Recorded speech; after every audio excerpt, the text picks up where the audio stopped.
Why hasn't this been updated? Excuse me? I left specific instructions for Mr. Owen to be monitored on the hour, every hour. If you want a patient monitored every hour, say that. And if this lovely mood is a result of a fight with Dr. Scorpio, I suggest you take it out on her, not the staff. I know. Surprise, I should have called. No, I'm always happy to see you. I won't take too much of your time. You can take up as much time as you want, but you seem a little fidgety. What's going on? Yeah, you know, I need an objective opinion from someone who knows, and you're it. Well, you're the only one, actually. Okay, I'll give it my best shot. Okay. You knew Stone and I together. You know how much I loved him. You saw how devastated I was when he died. Yeah. And you saw me struggle and then decide to get on with my life, right? The operative word being decide. I made a conscious decision to reassemble what was left of my heart and get on with the business of living. So, I mean, it must be obvious to you, I mean, to anyone except arrogant know-it-all Patrick, that I'm not suffering from anything resembling survivor's guilt. Of course you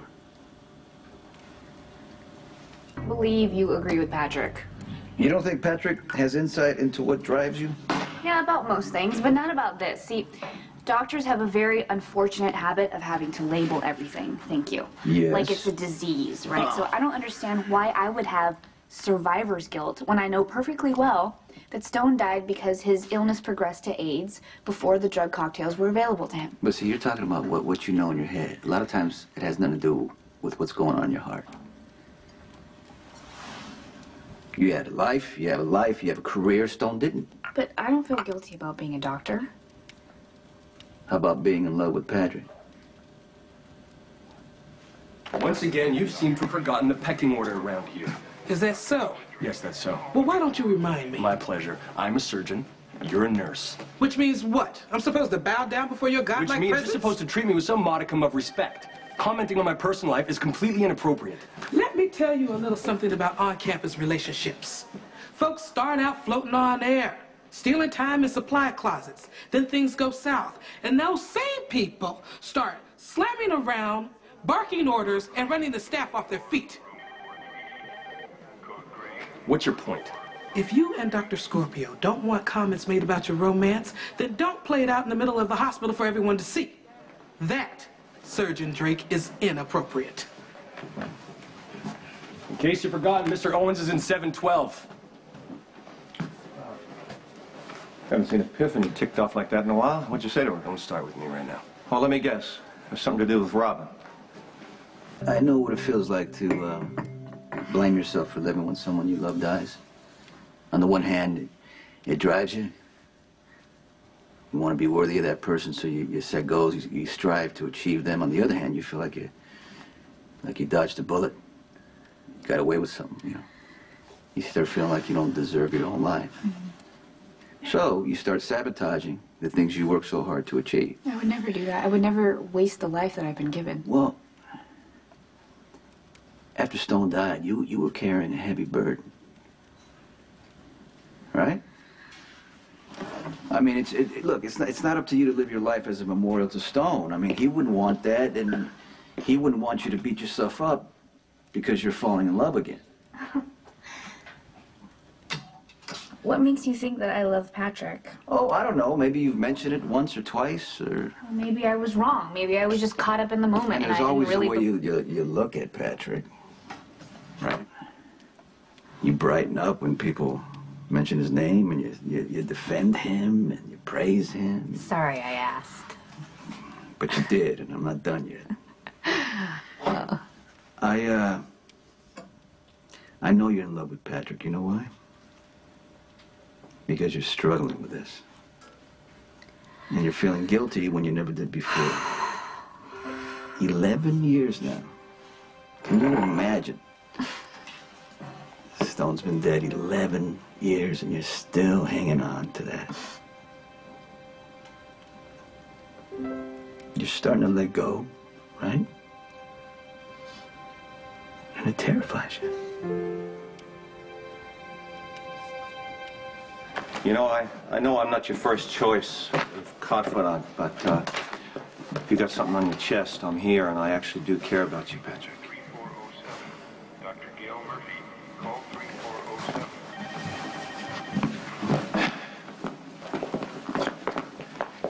You know about stone cakes? Yeah.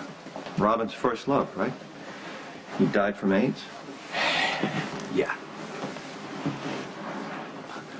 How am I supposed to compete with that?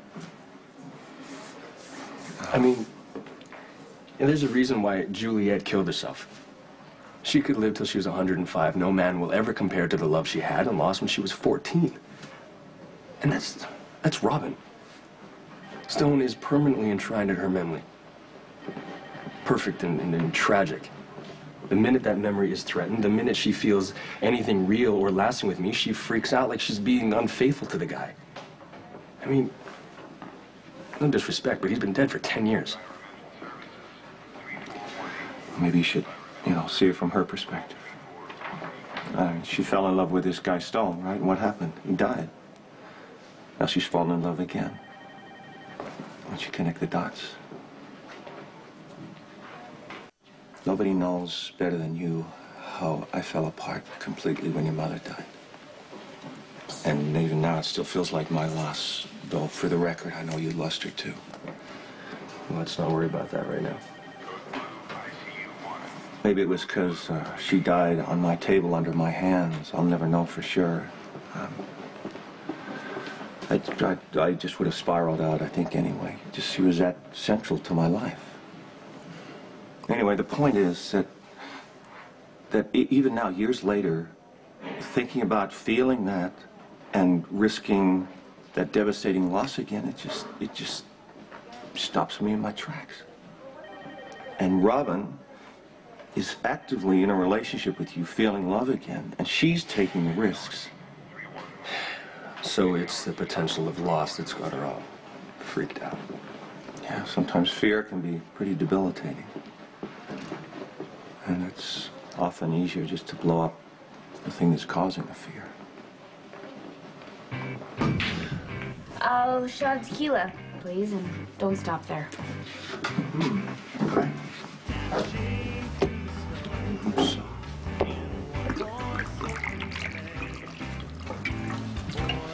Cheers. Cheers. You okay? Mm-hmm. So are the, you sure? So are your partners and stuff by the night? No. Tonight is just a one-woman celebration. Yeah? What's the occasion? I have no idea. But when I figure it out, I will be sure to let you know. Nice shirt. Thank you. I appreciate that.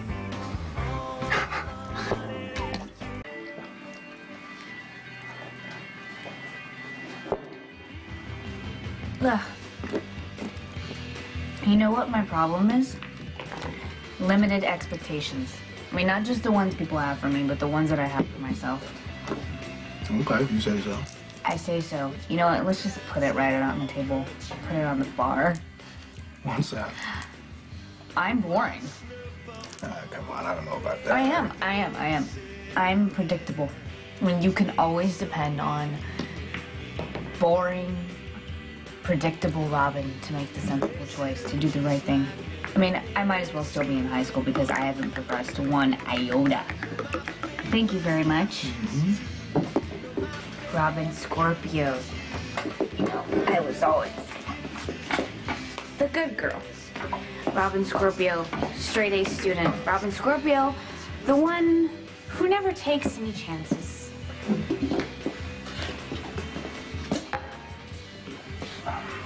But I did take a chance once. I took a chance on love. Ah, okay. I think I get where this is going now. You see? That's what I'm saying. I'm predictable. I mean, you would have thought that having that experience in my life would have loosened me up a little bit, you know, giving me some mystery. Maybe it did for a little while, but then, well, something happened and I reverted and, you know, all work, no play.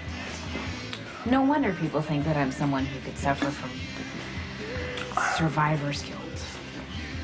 Yeah, well, you know, guilt's a relative thing. And besides, I can't picture you doing anything you're guilty about. Come on. Well, I'm living by the rules. I'm not actually living life, and for that, I should definitely feel guilty. What are you doing? I'm getting ready to make a really big mistake.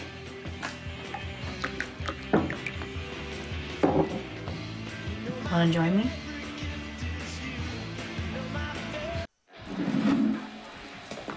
How many drinks did you serve her? Hello. Right here. Do you have any questions for me? I'm assuming you lost count. No, I know exactly how many have because, excuse me, but that's one of my special talents. I keep great excellent records. And so for your nosy but insecure information, Coleman, I believe I had, was it 5 or 6? Something like, anyway, shots. You realize you could have given her alcohol poisoning? Hey, man, chill out. Run bars all my life, and I know when a customer is wrong. She's just about there. Could you please stop talking about me like I'm not in the room? Stop picking on Coleman. He's not responsible for me. I am allowed to get hammered anytime I want to. In fact, I should get hammered more often. You know what, Coleman? Hit me again. Oh. Okay. No more. Come on, we're going. Sorry. No, I don't want to go. I want to stay here and I want to dance. Robin, we need to talk. Privately, soberly. No, I don't want to talk, okay? I don't even want to think. Because you were right. Stone is dead and I'm alive. And I'm going to do something totally crazy and enjoy myself tonight. Okay. Ow! Stop! I told you I want to stay. I want to stay. All right, you heard the lady, man. He's up. Coleman, stay out of this. This has nothing to do with you. Tell me. Hey, you don't have to be Mr. Macho Man. I'm fine. You're not. You're upset and you're emotional, and thanks to Coleman, you're drunk. Stop it! Get off his case, okay? It's his job to serve me.